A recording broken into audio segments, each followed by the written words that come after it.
Assalamu alaikum wa rahmatullahi wa barakatuh and welcome to Ummah Radio. You are listening to the Mustalahul Hadeeth class with myself, Abu Mus'ab. Alright, so we are still busy with the kitab Muqaddimatun fi Usul al-Hadith of Maulana Abdul Haq al-Dihlawi rahimahullah, and previously we had ended into the chapter dealing with the various different books which contain Saheeh Hadith, and we mentioned that there are, apart from Sahih Bukhari and Sahih Muslim, that there are other books as well which contain ahadith which are Sahih, meaning that all the ahadith which are Sahih are not restricted to only Bukhari and Muslim. So that was where we had stopped last time on the page 90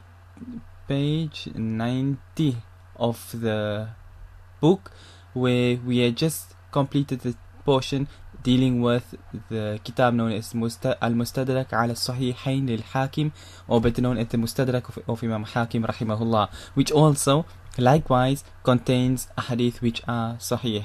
So it's the next portion is still continuing basically on about this Mustadrak of Imam Hakim, so we'll continue on from there and put everything again into perspective.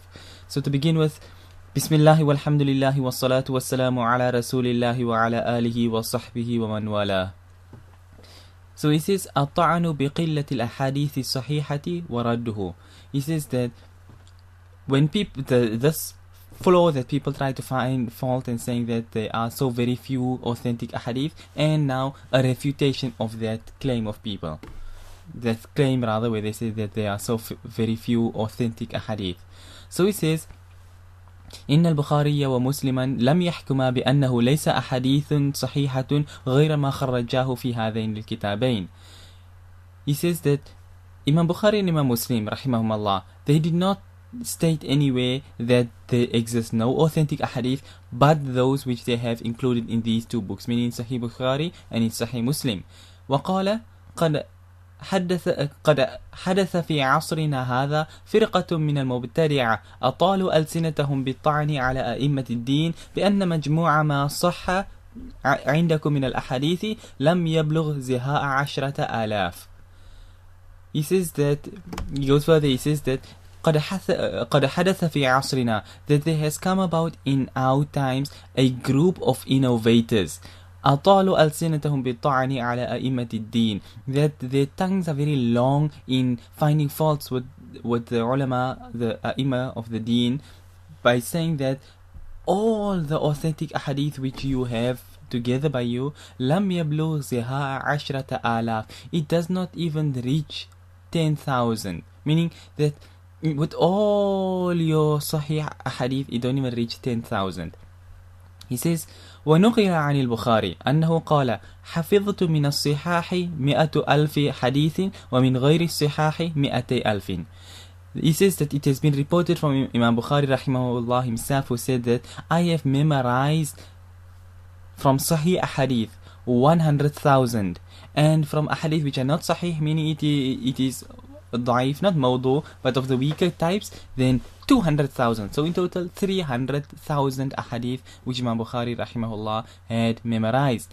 So this is basically to refute this unfounded claim of some people who say that there are not even 10,000 sahih ahadith in total. So we think Imam Bukhari rahimahullah alone memorized 100,000 sahih ahadith. And here he says, وَظَاهِرُ وَاللَّهُ أَعْلَمُ أَنَّهُ يُرِيدُ الصَّحِيحَ عَلَى شَرْطِهِ. That what is quite apparent from the statement of Imam Bukhari rahimahullah, wallahu a'lam, is that he intended, when he said that he memorized 100,000, he meant ahadith which are sahih according to his criteria, meaning that ahadith that could have been in Sahih Bukhari itself, so authentic it is, meeting that criteria, 100,000 of them. He says, وَمَبْلَغَ مَا أَوْرَدَ فِي هَذَا الْكِتَابِ مَعَ التَّكْرَارِ 7,275 حديثا. He says, but the sum total of the ahadith which are in this kitab known as Sahih al-Bukhari, including repetitions and things, it comes down to 7,275 ahadith. So repeat again, 7,275. that's the sum total of ahadith in Sahih al-Bukhari. And he says وَبَعْدَ حَذْفِ التَّكْرَارِ 4,000.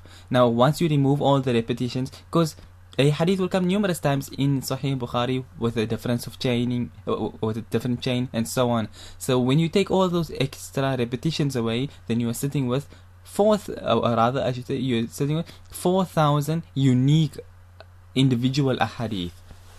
That's when the repetitions have been removed. But other than that, if you don't remove the repetitions and you keep the hadith with all its additional chains, then it comes out to 7,275.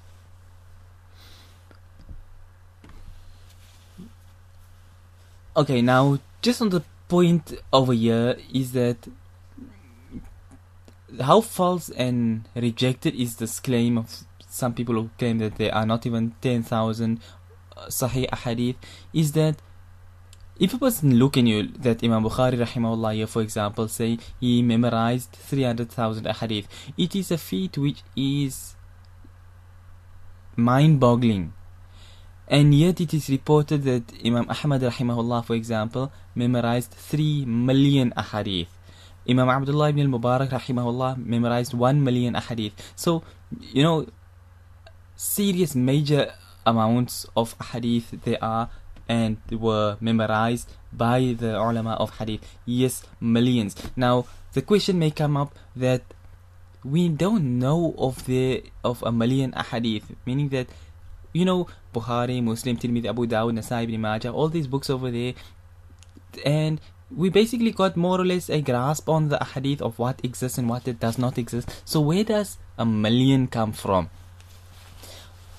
This is something I actually explained in the past as well, in that when the ulama spoke of, used the term hadith, then they mean it from the point of 3 million different chains.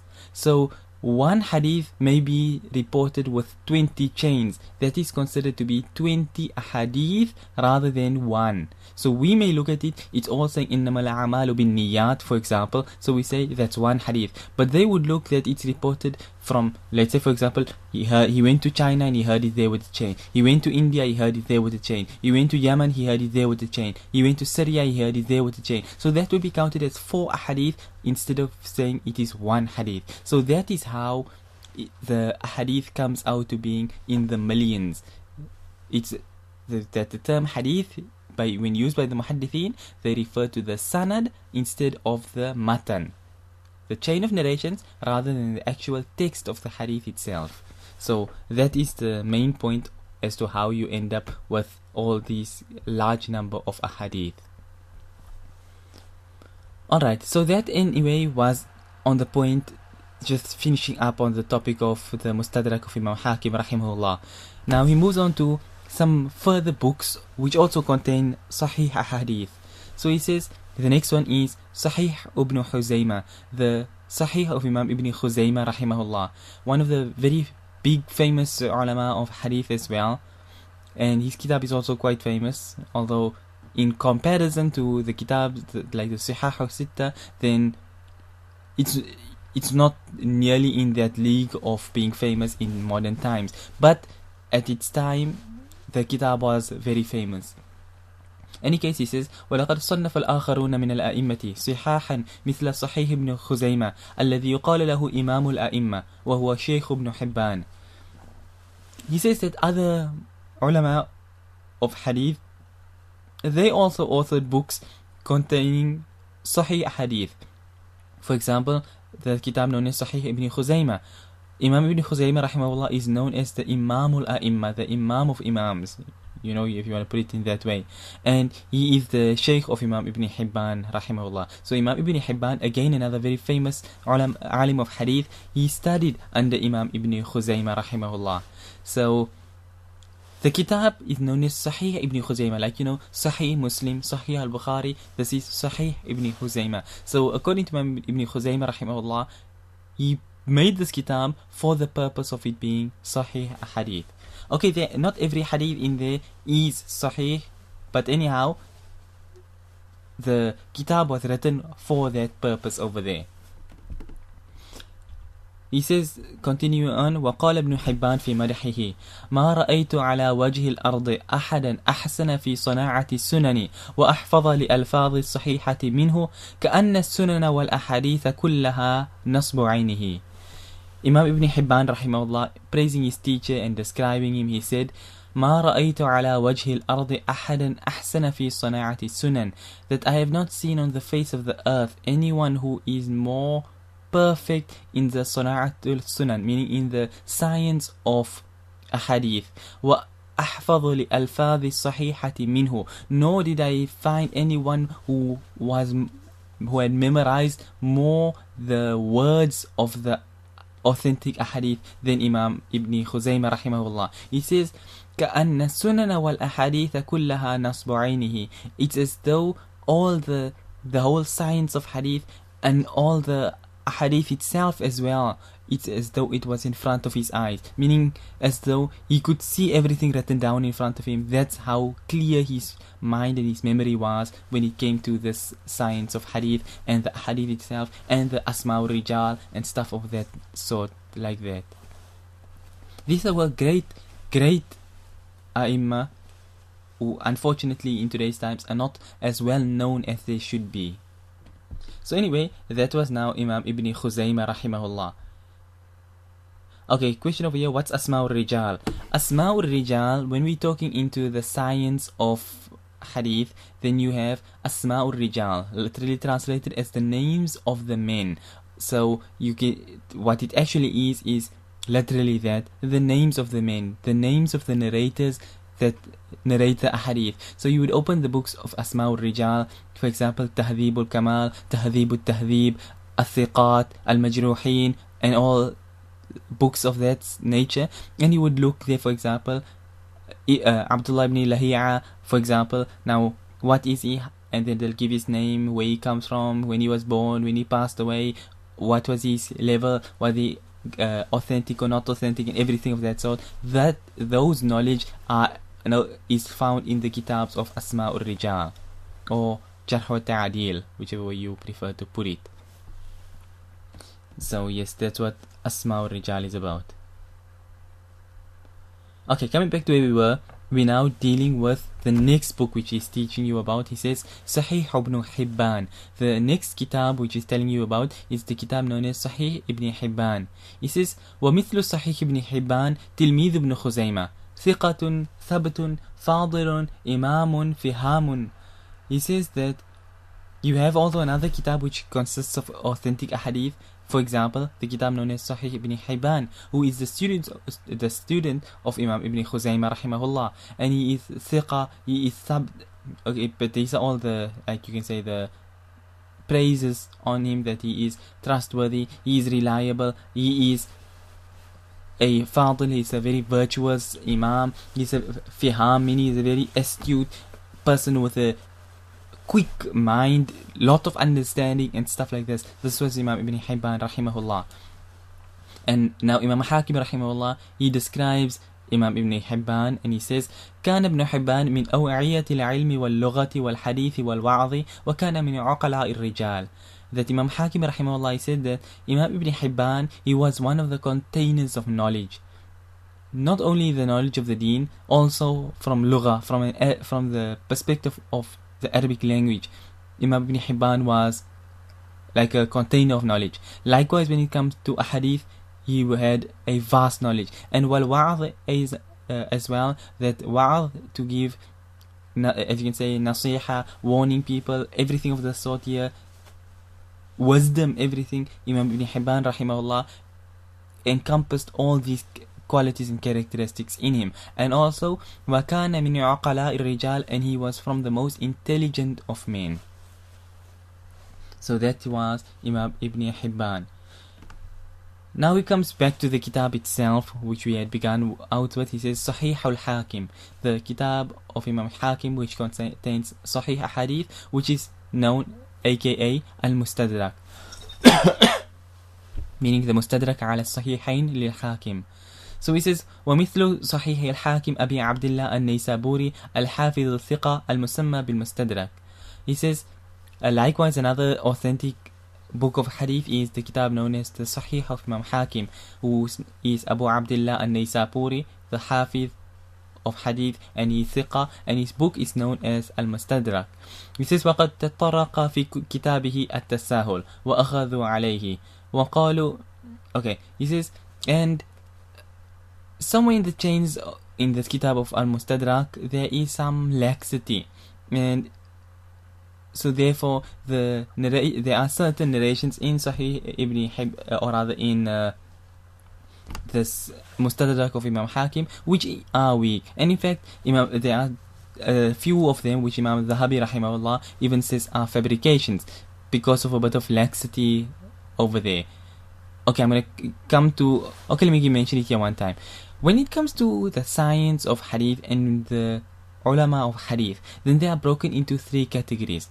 There are those who are mutashaddid, who are extremely strict. For example, Imam Ibn Qayyim al-Jawziyya rahimahullah is from that category. You have those who are middle of the road. Like, for example, Imam al-Nawawi, Imam Ibn Hajar, Hafiz al-Iraqi, and so on and so forth. They are middle of the road. Then you have those who have a little bit of tasahul in them, a bit of laxity, and Imam Hakim rahimahullah falls into that category. So it's not laxity that they just accept just about everything. No, it's that when we're looking at the science as a whole, then obviously not everybody being on the same road, you'll have two sides of the spectrum, and you'll have those who are in the center. So you have those who are lax, those who are very strict, and those who are on the middle. And whenever it comes to any issue, we'll always take the road of those who are on the middle. Okay, question over here, that where is Imam Hakim from originally? He is from Naysapur, the place which is known as Naysapur. Obviously Arabic not having a pa or a p, therefore it is Naysabur and Nisaburi.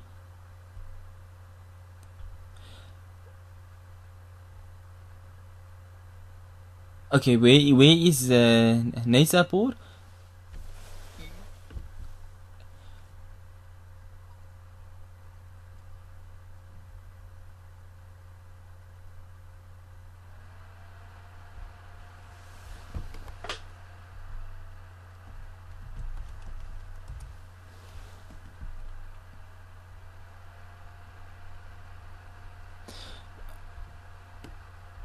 Okay, Naysapur is actually one of the very famous cities of olden times.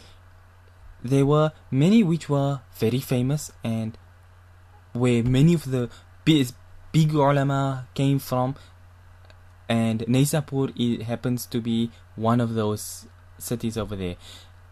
Naysapur is from what is known as Khurasan. Now Khurasan is not only Afghanistan. Many people today, when you use the term Khurasan, they think only Afghanistan. But no, Khurasan encompasses parts of Iran as well. So from Afghanistan, Iran, all that area over there is what was olden times Khurasan. And Naysapur is found in Khurasan. There are all the other places, like if you heard names like Al-Marwazi, like Imam al-Marwazi. Now Marwazi is from the name of Maru. In English you'll find it as the town of Merv, M-E-R-V, the town of Merv.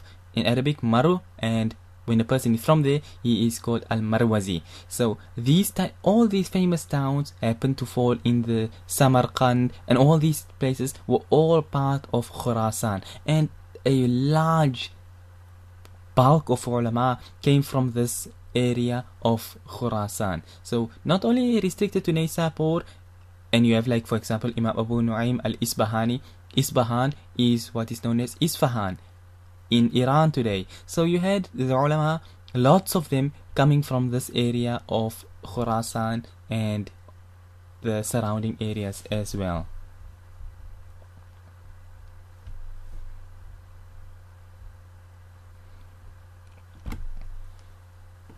Okay, so coming back to where we were in the book, he says وَقَالُوا ابن خزيمة وابن حبان أمكن وأقوى من الحاكم وأحسن وألطف في الأسانيد والمتون.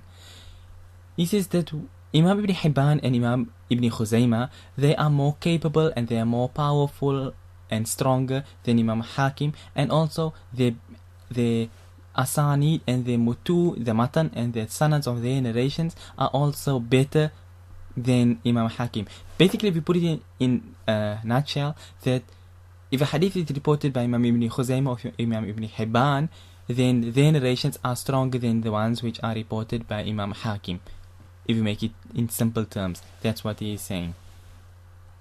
So don't change the fact that the hadith from the Mustadrak of Imam Hakim is also authentic, but like we know, the hadith which came in Bukhari is more authentic than those which come in Muslim alone, and those which come in Muslim are more authentic than those that come in, for example, Sunan at-Tirmidhi, and so on and so forth. So in like manner, Imam Ibn Hibban and Imam Ibn Khuzaymah, their narrations are on a higher level than those which come in the Mustadrak of Imam Hakim rahimahullah alone. Alright, now he moves on to another book which is less famous than any of these other ones which have been mentioned previously, which is Al-Mukhtara or Al-Maqdisi, the kitab which is known in short as Al-Mukhtara, which is written by Imam Al-Maqdisi, not Imam Ibn Qudama Al-Maqdisi, the famous one who wrote Al-Mughni, not him. This is a different one. This is Imam Diyauddin Al-Maqdisi. It's his kitab. Okay, yeah, he mentions it anyway. He says, وَمِثْلُ الْمُخْتَارَ لِلْحَافِظ Diyauddin Al-Maqdisi.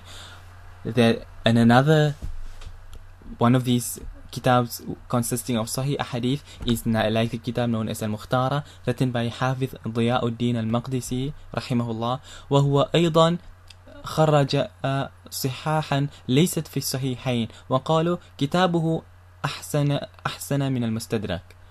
He says that this Imam Al-Maqdisi, he also narrated certain ahadith which are sahih, which are not to be found in Sahih Bukhari or in Sahih Muslim.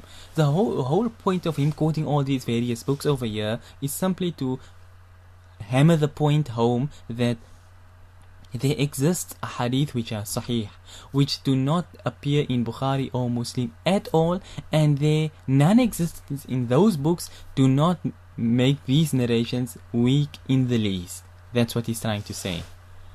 Anyhow, he ends off, he says, وَقَالُوا, the ulama have stated that this kitab of Imam Al-Maqdisi rahimahullah, it is even better than the Mustadrak of Imam Hakim. So you would put like this: Imam Ibn Khuzaymah, Imam Ibn Hibban, Imam Al-Maqdisi, and then you would put Imam Hakim with his Mustadrak in that level, coming down from an authentic basis. Then he says there are additional books of hadith as well which also contain authentic hadith. He says, for example, Sihahun Ukhra, other Sahih kitabs. He says, وَمِثْلُ Sahih bin Abi Awana. Like, for example, the Sahih of Imam Abu Awana, he has one. And Wabn Sakan, Imam Ibn Sakan, he also has the kitab.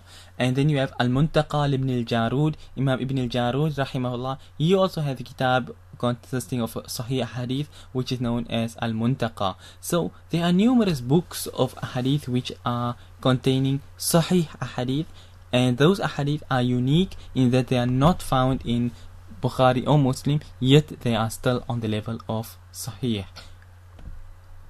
Like I said, the whole point, what he's trying to bring here is that just because it's not in Bukhari or Muslim does not mean it is not authentic. Okay, then he ends off, he says, وَهَذِهِ الْكُتُبْ كُلُّهَا مُخْتَصَّةٌ بِالصِّحَاحِ.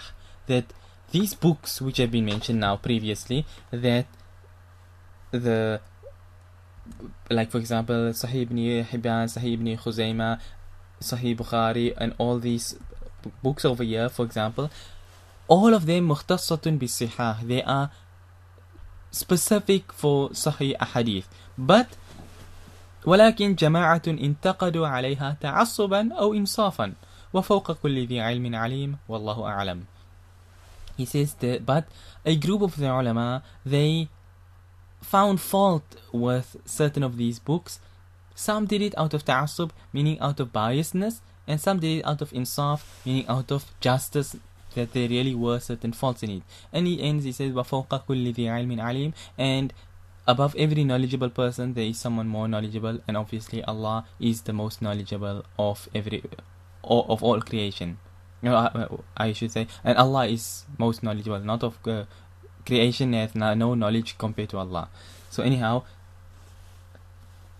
now on this point where he mentions here that ta'assuban or insafan, that some argue from a point of biasness and some did it from a point of insaf, from justice. What he means is that you had ulama who found fault with Sahih Bukhari and Sahih Muslim as well, saying that they are weak hadith in here and everything of the sort. I don't mean modern day people of today who don't know the first thing about a hadith, but because perhaps for them a hadith don't make sense, so they throw the hadith out and call it weak and stuff of that sort. I don't refer to such people. I'm talking about ulama of the past who found fault with Sahih Bukhari, for example.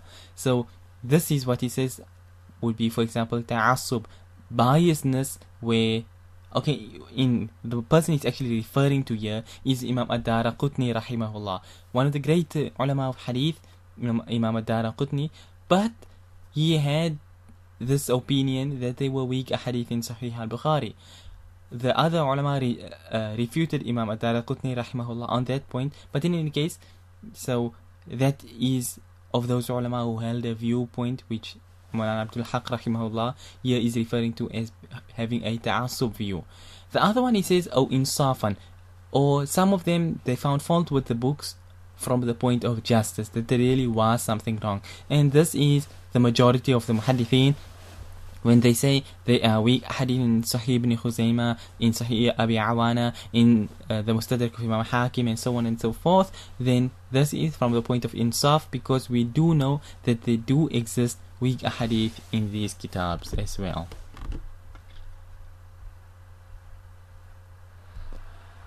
Alright, that there is the end of page 95, and it is also the end of chapter number 9.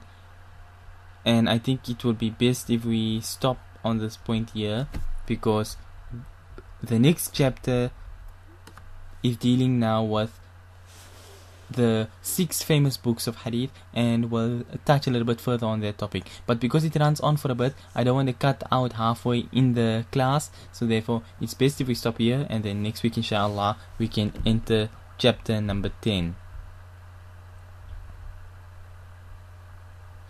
Okay, question of you, if you can just repeat the last portion. Okay, the last portion I was speaking about is the last line where he said وَهَذِهِ الْكُتُبُ كُلُّهَا مُخْتَصَّةٌ بِالصِّحَاحِ, that all these books which have been mentioned here, Al-Muntaqa ibn al-Jarud, the Mustadrak of Imam Hakim, Sahih ibn Khuzaymah, Sahih ibn Hibban, Sahih al-Bukhari, and so on and so forth, all of them, they are specialized in that they consist of Sahih hadith, but, or rather I should say, that is the purpose that they were written for, the purpose of Sahih hadith. But he says وَلَكِنْ جَمَاعَةٌ انتقدوا عَلَيْهَا تَعَصُّبًا أو إنصافًا وَفَوْقَ كُلِّ ذِي عِلْمٍ عَلِيمٍ وَاللَّهُ أَعْلَمُ. He says that, but there has been a group of muhaddithin who found fault with these books. Some did it out from the point of biasness, and some did it from a point of justice. And above every knowledgeable person there is someone more knowledgeable, and Allah is the most knowledgeable.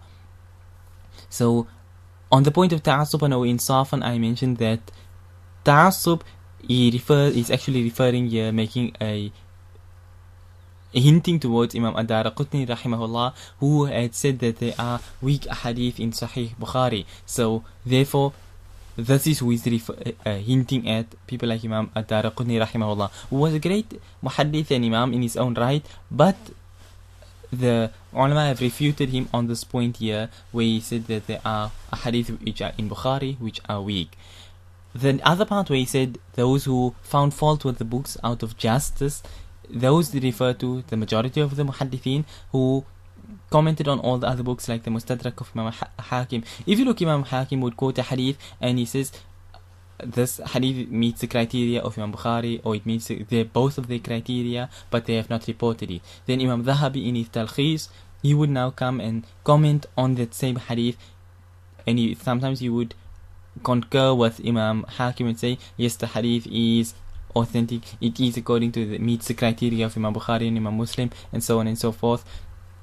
So that is there in its place as insaf. And at other times, Imam Dhahabi rahimahullah would comment on a hadith which Imam Hakim says to be authentic, and then say that no, this is weak, or in some places that this is fabricated. So that's when we says insafan, some who did it from the point of justice, where they said that some of these kitabs contain weaker hadith, then that is what is meant over there. Wallahu a'lam. Alright, so anyhow, we'll be stopping at this point over here. So if anyone has any questions regarding anything which we did here, so then you can feel free to ask your questions now.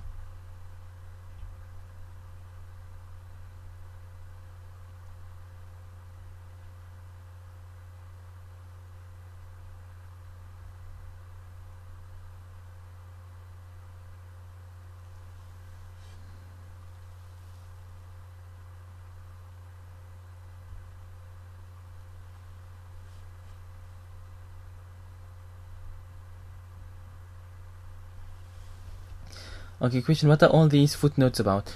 These footnotes are what you can read on your own self. These footnotes consist mainly of the biographies of these ulama being mentioned over here, who is Imam Diyauddin al-Maqdisi, who is Imam Ibn Hibban, who is Imam Ibn Khuzaymah, who is Imam Hakim, and so on and so forth. And then of course, what are these books being referred to, like Al-Mukhtara and so on. That's what is what the majority of these footnotes are about. So okay, question over here. You mentioned about different scholars classed hadith sahih different manners. Some were strict, some were not so much. Is this the reason? Now see, some would say this is classed as sahih hadith, and others would say it's hasan or weak. That is actually a very in-depth science from that perspective over there. Okay, if we were to put it as the default ruling, then like I mentioned earlier about there being 3 levels, the middle road and then the 2 sides of the spectrum, we'll always take the middle road. So Imam Ibn Qayyim, for example, he says the hadith is weak. Imam Ibn Hajar says the hadith is authentic. We take Imam Ibn Hajar over Imam Ibn Qayyim. Or Imam Hakim says it's authentic, Imam Dhahabi says it's not authentic. We take Imam Dhahabi over Imam Hakim. So we don't take the lax one, nor do we take the severely strict one. That's how, as we call it, a general default ruling. But now in a case like you will find certain ulama who may be of the same middle path, and yet they differ with regards to a narration, because they would differ with regards to the narrator who is reporting the hadith. And from that aspect is where you would find a difference of opinion. Maybe Imam Ibn Hibban would say he is authentic, but Imam Bukhari rahimahullah would say he is not authentic. Why? Because this person meets the criteria which Imam Ibn Hibban put down, but he does not meet the criteria that Imam Bukhari rahimahullah put down. So we know that amongst the ulama they have differing levels, as we passed by previously, what they consider to be acceptable. So that is why you will find a difference of opinion.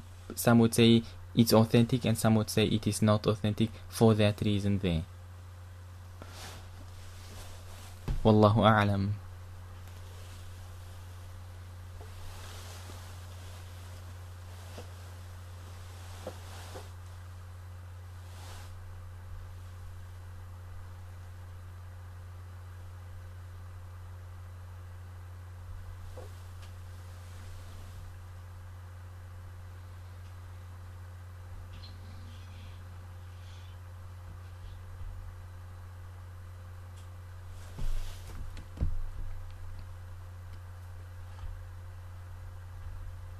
Okay, wanting to read more on these scholars over here.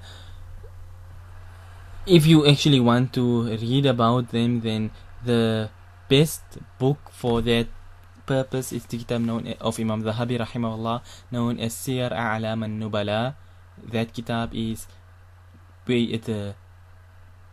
book where you'll find the biographies of all these ulama. They'll all be mentioned in there in as much detail as you would like. So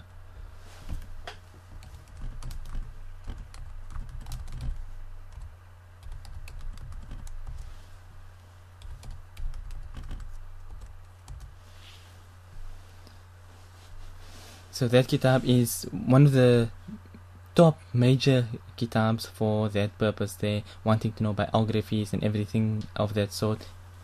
There is very few kitabs which touch Siyara Alam al-Nubala of Imam al-Zahabi rahimahullah.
Alright then, seeing as we have no further questions with regards to the class, then inshallah we will end the class on this point over here.